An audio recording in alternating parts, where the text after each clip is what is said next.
Hi everyone, this is Professor Sivanjali Singh. Welcome to Management E-Learning. We are learning Principles of Management. ये unit 1 का part 2 है. Part 2 में हमने basic fundamental of management देखा था, जिसमें हमने देखा था meaning, definition, nature of management, objective, scope, significance of management. ठीक है. इस पार्ट 2 में हम लोग देखेंगे history of management, evaluation of management thought contribution, या फिर आप बोल सकते हो डेवलपमेंट ऑफ मैनेजमेंट थॉट, या स्कूल ऑफ मैनेजमेंट थॉट, या अप्रोचेस टू मैनेजमेंट. ये सारे टर्म्स सेम ही है, सबके आंसर सेम ही होंगे. ओके. फिर हम देखेंगे जो हमारे फेमस मैनेजमेंट साइंटिस्ट हैं उनका कंट्रीब्यूशन, जिसमें Taylor, Weber's and Fayol management contribution देखेंगे. उन्होंने मैनेजमेंट में के थॉट में क्या क्या कंट्रीब्यूट किया है वो हम डिटेल में देखेंगे. And then we will see the management versus administration. Okay. तो पहला है आपका प्रिंसिपल ऑफ मैनेजमेंट, जिसमें हम हेनरी फ्योल देखेंगे. किस टाइप के क्वेश्चंस आते हैं, तो आपसे पूछ सकता है right the short notes on principal by Henry Fayol. जो प्रिंसिपल हेनरी फ्योल ने दिया है उसके बारे में आपको लिखना है. या explain the Fayol principle of management, discuss their relevance in modern time, importance in modern time. ठीक है. या briefly discuss the general principle of management, general principles, या फ्योल प्रिंसिपल ऑफ मैनेजमेंट, या 14 प्रिंसिपल ऑफ मैनेजमेंट, या फिर Henry Fayol के बारे में पूछता है तो आपको आंसर में क्या लिखना है वो मैं आपको बता रही हूँ. आपको 14 प्रिंसिपल ऑफ मैनेजमेंट लिखना है. पहले देख लेते हैं हेनरी फ्योल कौन थे. तो हेनरी फ्योल को father of modern management theory कहा जाता है. This is very important for your UGC net exam. ठीक है, या एमसीक्यू के लिए. Father of modern management theory कौन है, तो हेनरी फ्योल है. उन्होंने बहुत ही क्लियर थ्योरी और कॉन्सेप्ट मैनेजमेंट में दिया था. That is the 14 principal of management. In fact उन्होंने फंक्शन ऑफ मैनेजमेंट जो आप पढ़ते हो ना, प्लानिंग, ऑर्गेनाइजिंग, डायरेक्टिंग, कंट्रोलिंग, ये भी उन्होंने हेनरी फ्योल ने ही दिया था. ओके. तो पहले हम 14 प्रिंसिपल देखेंगे. 14 principle, that is division of work. अगर 14 प्रिंसिपल ऑफ मैनेजमेंट आता है, या हेनरी फ्योल प्रिंसिपल आता है, या फिर आपको प्रिंसिपल ऑफ मैनेजमेंट आता है, तो आप इस तरीके से डायग्राम बना लेना, जिसमें आप सबसे पहले आपका डिवीजन ऑफ वर्क एक एक करके देखेंगे डिटेल में. Then authority and responsibility, discipline, unit of command, unit of direction, subordination of individual interest to general interest, remuneration of employees, centralization and decentralization, scalar chain order. Okay. Equity, yes, scalar chain order, equity, stability of personal initiative and spirit the corps. एक एक करके देख लेते हैं. Division of work, that means work को divide कर देना. Okay. Henry believed that segregating the work in the workplace among the worker will enhance the quality of product. Henry Fayol believe करते थे कि अगर वर्क को सेग्रीगेट किया जाएगा, डिवाइड किया जाएगा वर्क प्लेस में एमंग्स द एम्प्लॉय, तो जो क्वालिटी ऑफ प्रोडक्ट है वो इम्प्रूव हो जाएगी. ठीक है. तो इसमें क्या वो कैसे होता है ये, कि आप जो भी capable, according to worker capability के अकॉर्डिंग हम वर्क डिवाइड कर देते हैं, और उस पर प्रॉपर ट्रेनिंग के साथ, एक टाइम के साथ क्या होता है, और वर्क में इम्प्रूवमेंट आ जाती है, प्रोडक्टिविटी में इम्प्रूवमेंट आ जाती है, इफिशियंसी, वर्क इफिशियंट हो जाता है, एक्यूरेसी, स्पीड ऑफ वर्कर का इम्प्रूव हो जाता है. दैट मीन्स आप दैट मीन्स कि एक ऑर्गेनाइजेशन है, किसी एक का काम है सिर्फ टाइपिंग करना, किसी एक का काम है कॉल करना, किसी एक का काम है कस्टमर को हैंडल करना, किसी एक का काम है टेक्निकल चीज को देखना, तो वो अपने अपने एरिया में इफिशियंट होंगे. क्यों? क्योंकि वो प्रॉपर उसी काम को कर रहे हैं, उसी पे अपना टाइम स्पेंड कर रहे हैं, तो उनकी स्पीड भी बढ़ेगी, वो एक्यूरेट भी होंगे, इफिशियंट भी होंगे, या फिर आप कह सकते हो वो अपने काम में एक्सपर्ट होंगे. ठीक है. तो इसी को डिवीजन ऑफ वर्क कहा गया है. जिस वो प्रिंसिपल ऑफ मैनेजमेंट का पहला प्रिंसिपल यही है कि आप काम को डिवाइड कर दो एमंग्स द वर्कर. सेकेंड है आपका authority and responsibility. Authority means power, आपने सुना ही है ये कि पावर के साथ रिस्पॉन्सिबिलिटी आता है। अगर आप किसी को एथोराइज कर रहे हो किसी काम के लिए, पावर दे रहे हो, अथॉरिटी दे रही हो, तो वो उनकी रिस्पॉन्सिबिलिटी है उस काम को अच्छे से करवाना। ठीक है, तो there are two aspect of management, authority facilitate the management to work efficiently and responsibility make them responsible for work done under their guidance or leadership. Okay, third principal है मैनेजमेंट का, फ्योल ने जो दिया है discipline. Discipline is very important principle. आप चाहे school में हो, कॉलेज में हो, घर पे हो, ऑर्गेनाइजेशन में हो, आपको कुछ रूल्स फॉलो करने पड़ते हैं। एक सेम यहाँ पे ऑर्गेनाइजेशन में कुछ रूल्स फॉलो कर, कुछ डिसिप्लिन बनाए गए हैं, कुछ रूल्स बनाए गए हैं जिसमें एम्प्लॉय की गुड बिहेवियर मेंटेन रहे और अच्छा वर्क कल्चर क्रिएट हो, जिससे काम स्मूथली हो सके। ठीक है, तो discipline. And then fourth is unit of command. Unit of command that means कि आपका एक ही बॉस होगा।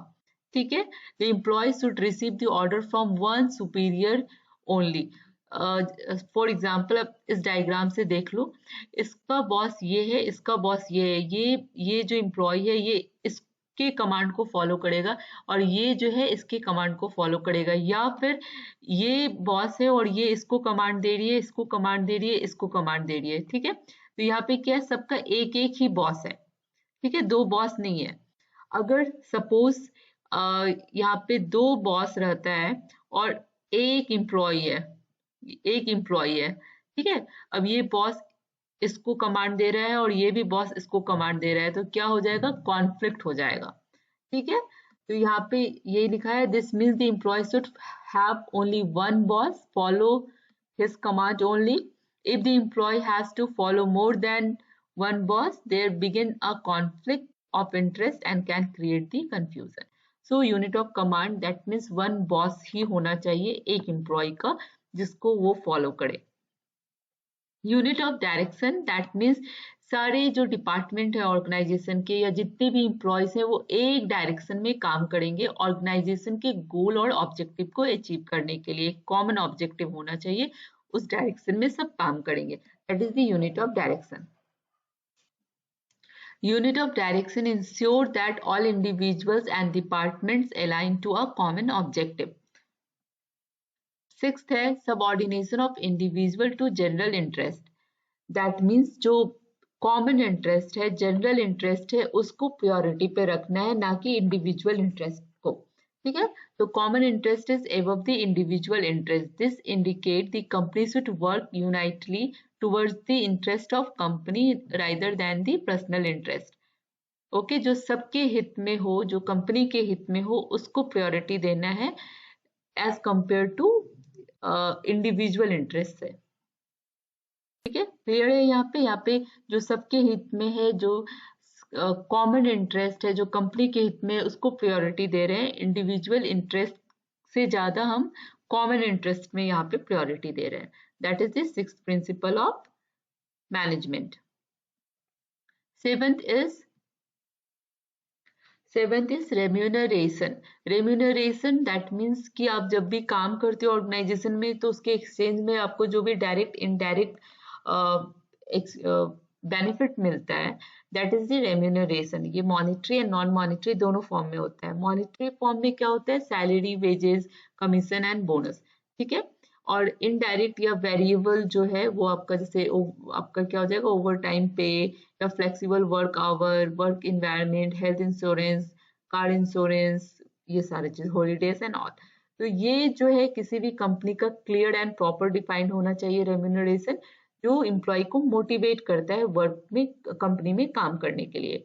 This play the important role in motivating the worker of the company. ठीक है, now eighth principle of the management is centralization. Centralization means जो top level की 3 level होता है हमारा। ओके, मैनेजमेंट का 3 लेवल होता है, जिसमें top level, middle level and lower level.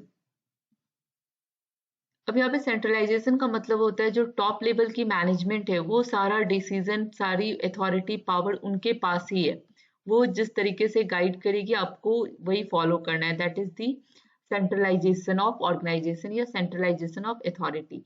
ठीक है। Centralisation means the top management retain most of the decision making authority.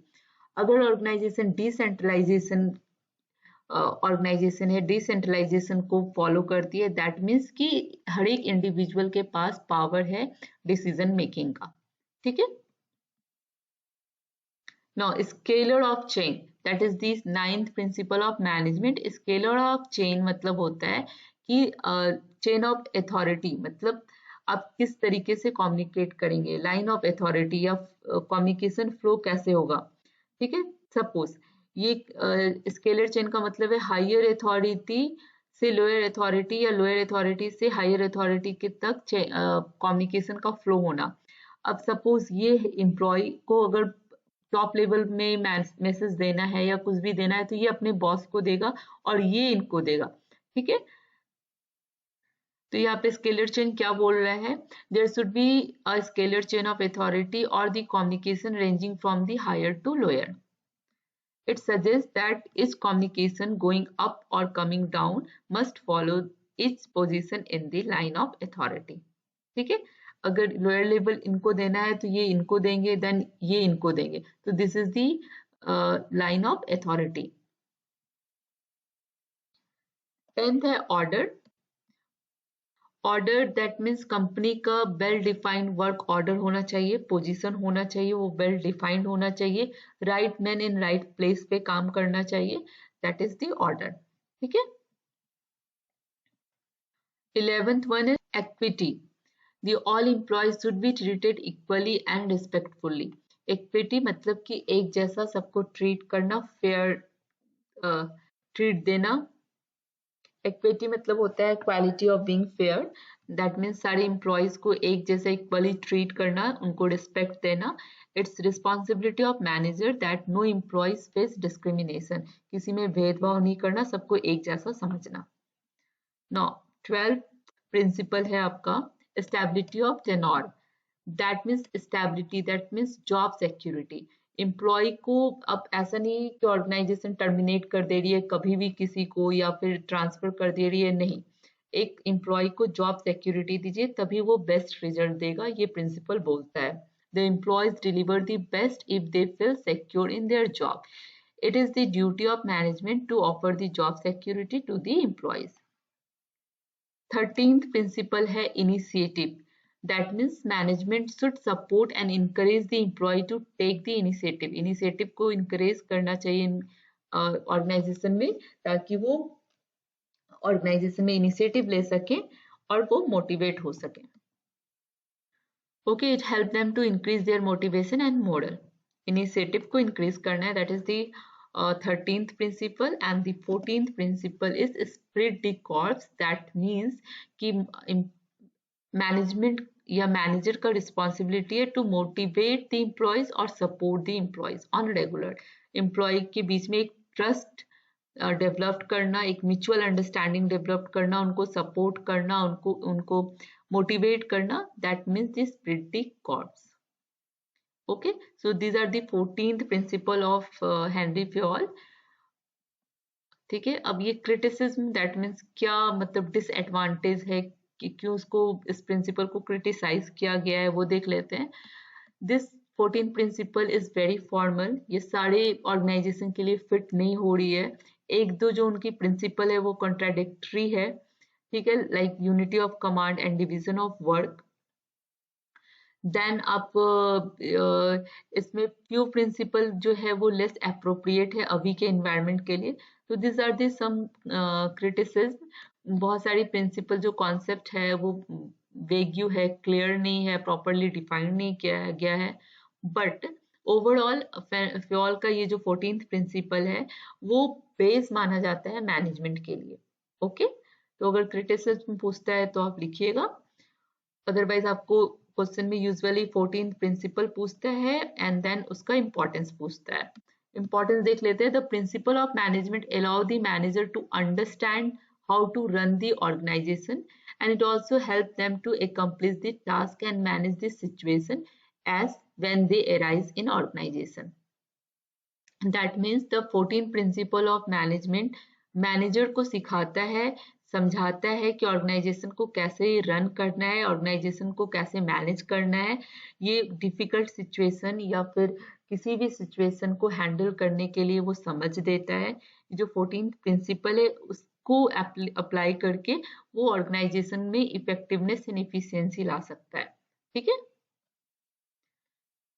Next video lecture में हम लोग देखेंगे approaches of management. Okay, classical approach, new classical approach and modern approach detail में देखेंगे हम लोग। ठीक है, इन पार्ट 3। अगर आपने चैनल को सब्सक्राइब नहीं किया है तो प्लीज चैनल को सब्सक्राइब कर लीजिए, बेल आइकन को क्लिक कर लीजिए। आप मुझे कमेंट सेक्शन में जरूर बताइए कि आपको ये लेक्चर वीडियो कैसा लग रहा है, क्योंकि मैं बहुत ही पिक्चर फॉर्म में इजी लैंग्वेज में एक्सप्लेन कर रही हूँ। अगर कुछ भी डाउट है या कंफ्यूजन है तो प्लीज आप कमेंट सेक्शन में मुझे पूछ सकते हैं। और ये आपके एग्जाम पॉइंट ऑफ व्यू से बहुत ही इंपॉर्टेंट है ये सारे लेक्चर वीडियो। ओके, तो please like share and comment. Thank you so much.